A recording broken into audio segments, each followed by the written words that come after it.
Welcome. I'm Greg here from the Backroom podcast. We're here at the floor at Emerald City Comic Con. As you can see, we are bothering a very busy artist. We're here with Mike Allred of Madman, Ecstatic, Sex Force, The Golden Plates. Sex Force. I never did Sex Force. That's somebody else's book. Oh, I've said too much. It's time for us to leave. No.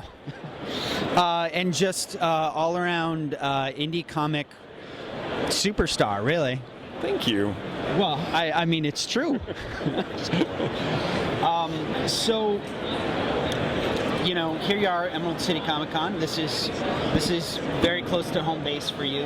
It is now. Yeah, it is. Well, yeah, you just recently moved to downtown Portland. Yeah. Okay, so how do you think that's going to change the world and your art from being the Allred Fortress as it was? I kind of, it's almost like a new burst of air. It's feeling reinvigorated and inspirationally, spiritually, physically. I got a chiropractor who's helping me with my back and hand problems. So, yeah. So I really feel like there's a whole new burst coming on, and it comes at a time when I'm 4 issues into a new series that'll launch in May. Is that iZombie? iZombie, yeah, with Chris Roberson and Laura's coloring it. So yeah, just a really good time. It's some of the most beautiful stuff he's done. It's gorgeous. Well, and I've seen that they have the first 7 pages of the first issue up for preview online, so people can check it out. It looks gorgeous. Thank you, Ken. So you've got that, and then Madman's drawing, or the current volume of Madman's drawing to a close. Yeah, and we're planning a special for next year. I'll do the main story and some really exciting new artists doing backups, and maybe get some old faves. I always try to get my buddy Darwin Cook to do stuff with me, and yeah.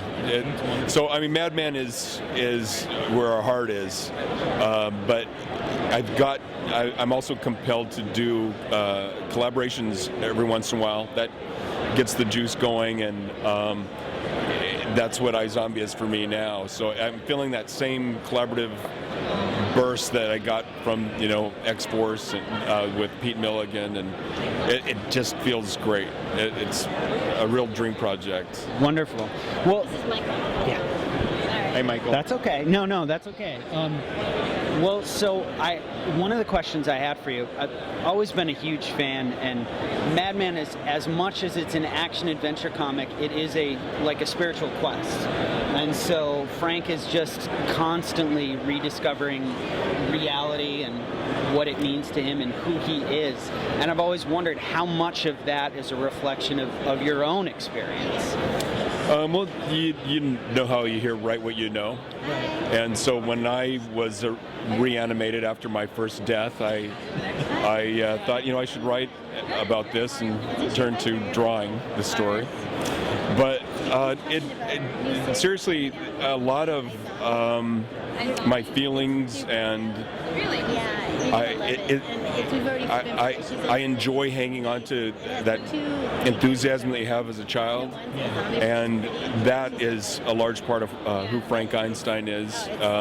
Just finding awe in everything. I mean, just the fact that we exist, that we're beings that can communicate with each other, that we're on this strange circular thing, and in the middle of what? It's just thinking about everything. And Frank Einstein is a perfect vehicle to talk about these existential things, but at the same time, he's a vehicle for any kind of adventure you can think of. Right. And I'm just very grateful that whatever came together allowed me to come up with a character like that and to do that series. It's wonderful.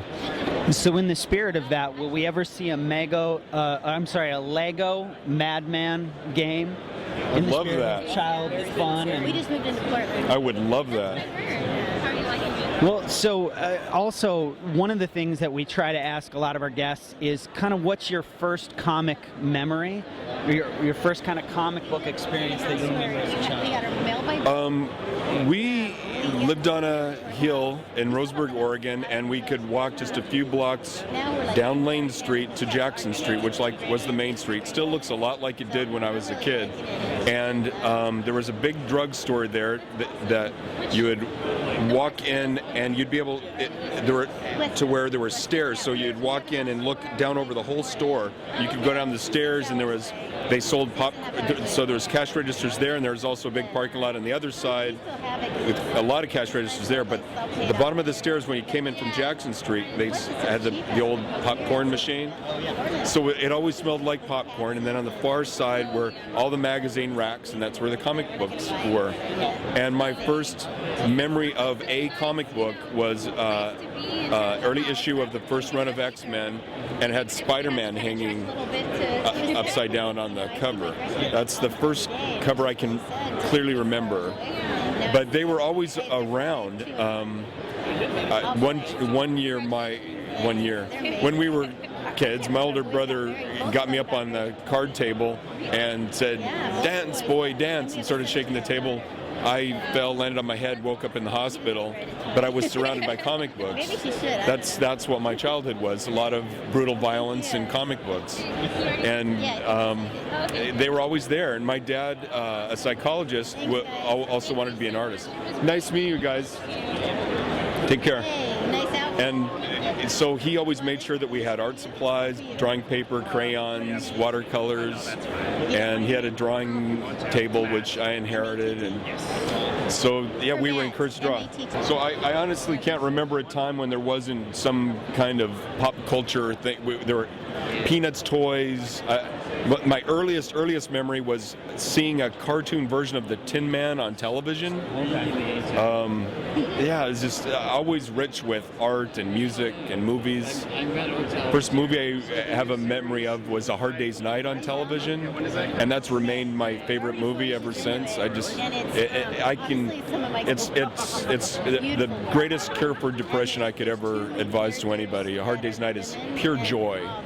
Love that movie. Well, and that really brings us to another heavy influence in your work is really music. I mean, Red Rocket 7 was nothing if not the history of music through your artistic style. That seemed to be kind of like a dream project for you. Absolutely.